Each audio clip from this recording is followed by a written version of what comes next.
everyone and welcome to today's vlog. If you don't know me, my name's Emma. I'm an illustrator based in Sheffield and these are my daily-ish vlogs. If you're wondering where I am today, I am staffing a shop called the Sheffield Makers Shop, which is in the Winter Gardens in Sheffield. I staff here because they stock some of my stuff. So, today's video, in honour of Pancake Day. Now, I completely appreciate that when you watch this video, it's not going to be Pancake Day, and also, wherever you are in the world, may not have a Pancake Day, but let's just go with it. Today's Pancake Day, and in the UK, anyway, it's traditional to make pancakes. And long-time viewers of the channel will know that I have a lovely analogy, I think it's lovely anyway, about sketching and the sketching process, which is my pancake analogy, which is perfect for today. So if you don't already know, and if you do, just bear with me 1 second. If you don't already know, I like to equate my sketches to making pancakes. And if you've ever made pancakes, you'll know your first few pancakes never, ever turn out to look like pancakes. They're always a little bit raw in the middle, a little bit misshapen. But when you're making these pancakes, the bad pancakes serve a purpose. So you can get your pan to the right temperature, they're so that you can get your mixture to the right consistency. And it's exactly the same when you're sketching. So when you're drawing, when you first pick up a pencil for the day, or when you're moving to a new subject, if you're drawing a new building or a new person, your first few drawings are your bad pancakes. They may not be bad, but they may be rougher than you expect, they may be a little bit wobbly, and it's all serving a purpose. So don't get disheartened at those bad pancakes, right? Or those bad sketches, those first sketches, because that wobbliness, the fact that they're not turning out exactly how you might imagine or how they might do at the end of the day, is to get your hand-eye coordination in. It's to get your muscles warmed up. It's to get you used to holding your pencil, to get it to the right sharpness. And if you don't go through those first bad drawings or those first pancakes, you're never going to get to the delicious pancakes at the end of the day because you're going to have stopped.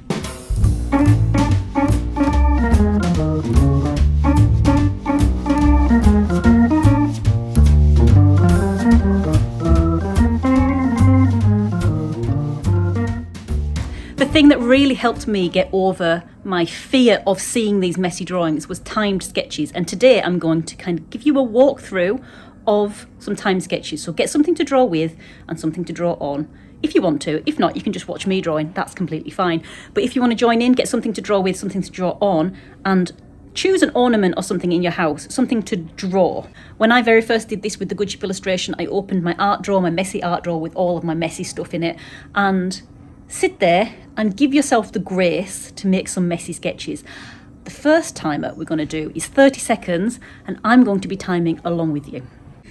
Okay, so the first time we're going to do is 30 seconds. So get the item that you're going to be drawing, have a little look at it.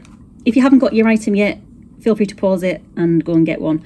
So like I say, it can be an ornament or you can be sitting in front of your bathroom cabinet or something, and we're going to draw it in 30 seconds. Okay, so I'm going to draw the scene that's in front of me and we're going to time 30 seconds. Go.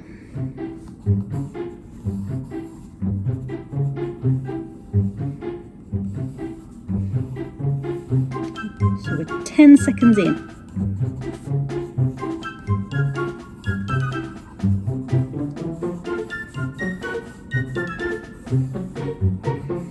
Seconds left.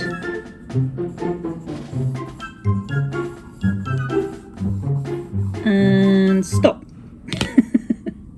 So let me show you what I've got.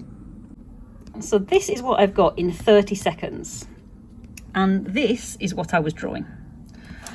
So there is quite a difference.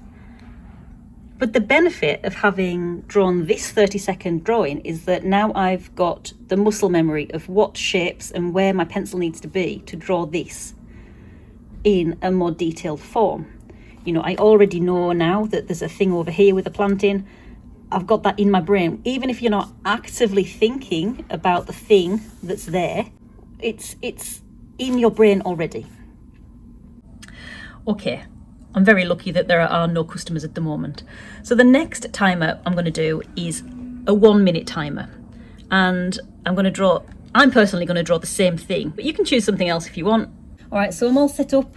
I'm going to draw the same thing for 1 minute. I'm going to get my timer on so I know. And then if customers come in, I can just be drawing this in the background. So are you ready? We're going to do 1 minute and it's going to fly by, but just get down as much as you can and don't worry about it being neat and tidy. Just scribble, just go for it.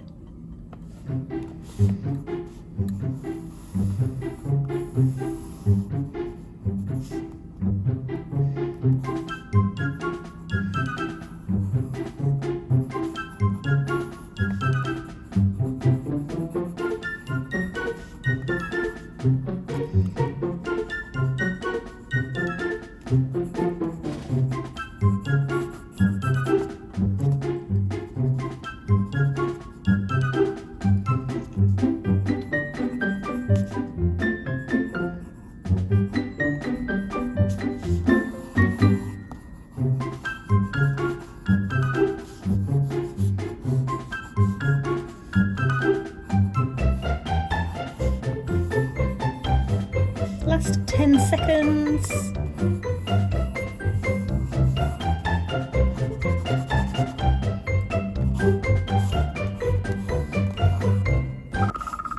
That's the time.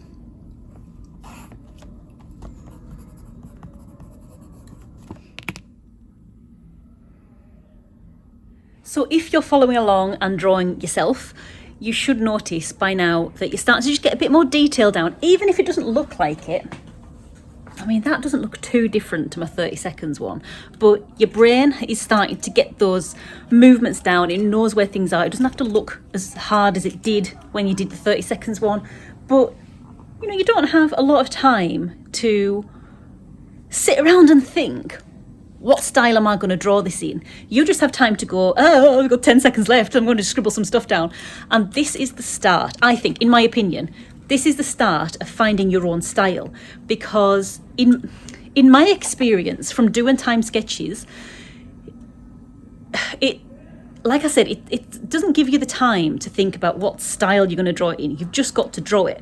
So I think by doing these, it unveils your handwriting version of your own drawing, which is your style. Because if you think about it, people know what your handwriting is. If they've seen your handwriting before, then they recognise your handwriting. Even though you're writing the same alphabet as everyone else, you could write the same word, but someone could pick out your handwriting. And to me, this is the start of finding your own style, because you've probably been influenced by social media and stuff, and you've probably been trying to mask and hide scribbly, messy, maybe slightly wonky. Maybe it just looks different to what's on social media. Maybe it's tidy. Maybe your natural handwriting version of your drawing is tidy, but you've hidden it because that's not what's been in vogue on social media. But by doing time sketches, you don't have time to think about that. You just have time to go draw, draw, draw, draw, draw, draw, draw. And this unlocks, in my opinion, it unlocks your handwriting version of your own drawing, which is the start of your style. So I'm going to set a timer for 5 minutes and do a 5-minute sketch of that stand in between customers. If you're joining in at home, do the same thing. If you're not joining in at home, just watch. Just watch. Just watch. I'll put some music on and it'll be a nice little watch for you.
That's 4 minutes left.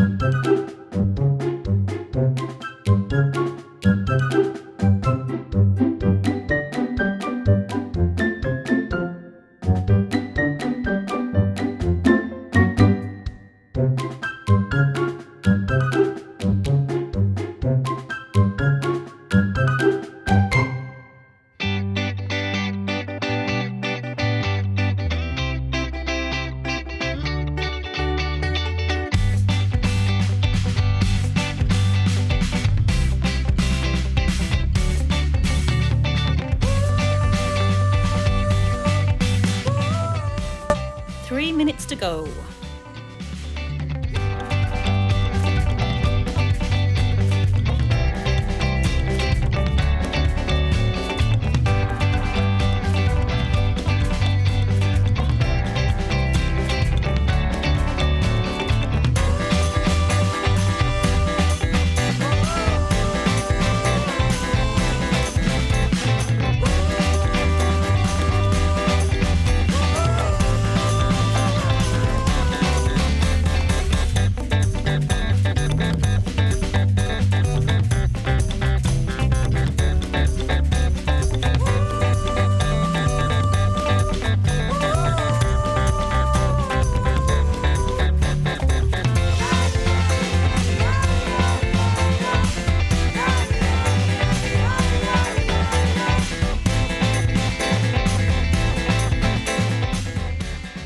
Minutes left.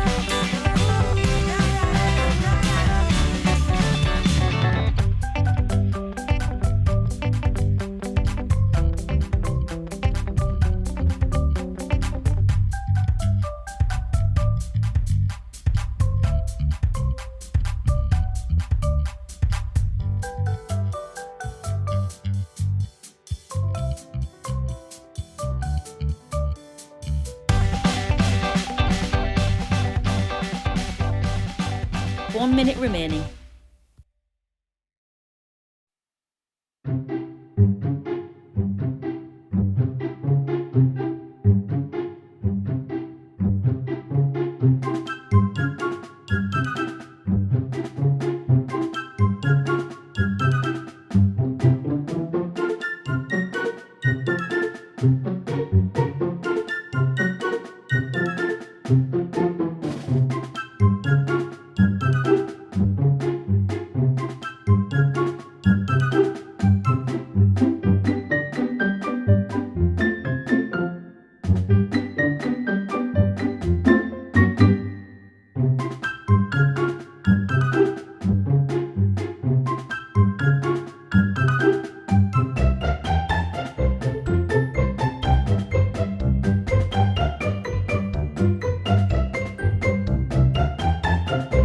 That's your time up. Pencils down. And one great result of drawing against the clock, or drawing quickly, even if you don't formally time yourself, is that your brain will make shorthands on what you see. So rather than thinking, how do I draw this eye? How do I draw this? How do I draw the hand? How do I draw that? Your brain will make your own shorthands, which will go towards making your own version of your kind of style, your drawing. And then when you come to draw them again, it will be that much quicker and that much more unique to you as well.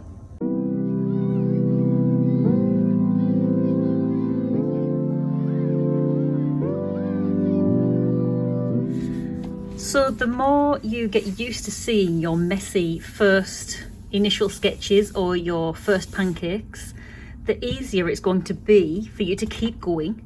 And then you'll be developing into more detailed pancakes, however you draw, however you normally do it, which will lead to something that you're super happy with, like these. The key to sketching, in my opinion, and to getting to those delicious pancakes at the end, is being aware of the process.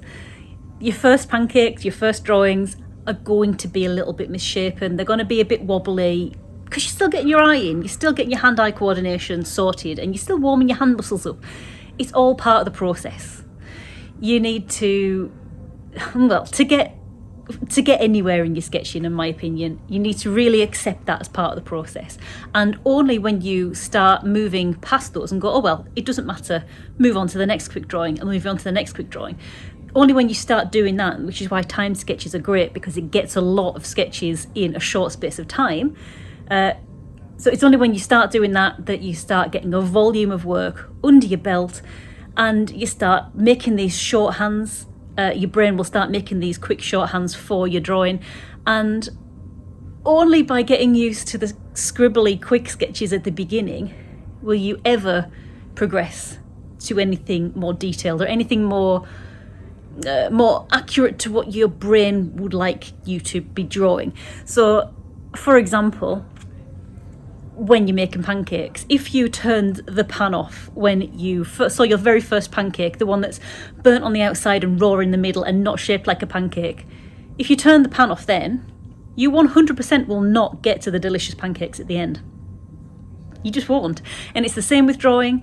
If you ever want to get something that you're super pleased with, if you ever want to work your skills, if you ever want to develop, you've really got to stop quitting when you find something that makes you go, oh, you know, when you create something that's a mess, that's a scribble, that's not what you want to show anyone else. That's not what sketchbooks are for. Sketchbooks are for practice. They're for getting better, and you only get better if you embrace the process. When I very first started doing time sketches, I've said this before, it's my little anecdote, but the first time sketch I did was of my messy art draw, and it was a 30-second sketch, and I barely got anything down. And even once I'd done my 1-minute sketch and my 5-minute sketch, I wasn't too keen on what my hand had created. I thought, this is messy, this is scribbly, and it looks like a kid's done it. But I stuck with the process because I thought, if nothing else, it'll help me to increase my observational skills, because at the beginning I was not getting any detail down at all. I realised I couldn't observe. So I stuck with the process for that alone. And the more I saw my own handwriting version of my drawing, and the more I did it, the more refined it became, and the less kind of scribbly and, well, the less unrefined it became. So it became a bit more refined. And the more I saw it, the more I loved it. And the more I realised, actually, this is me. This comes from a place like my handwriting does, which I don't have to think about this anymore. So really, if I can encourage you to do one thing, it would be to trust the process and stick with it. Once you start drawing, if you get something that makes you want to go ick and you don't like how it's turned out, don't stop. You might want to move on to another drawing. Just turn the page, do something else, forget about it, move on, and just keep drawing.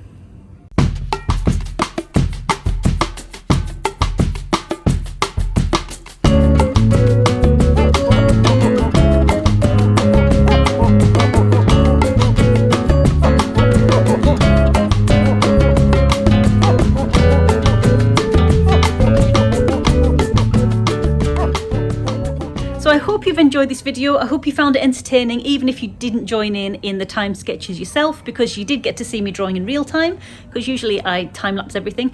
So I hope that was interesting in its own right. But this is where I'm going to leave this video, and I'm going to catch you in the next one. So until then, bye!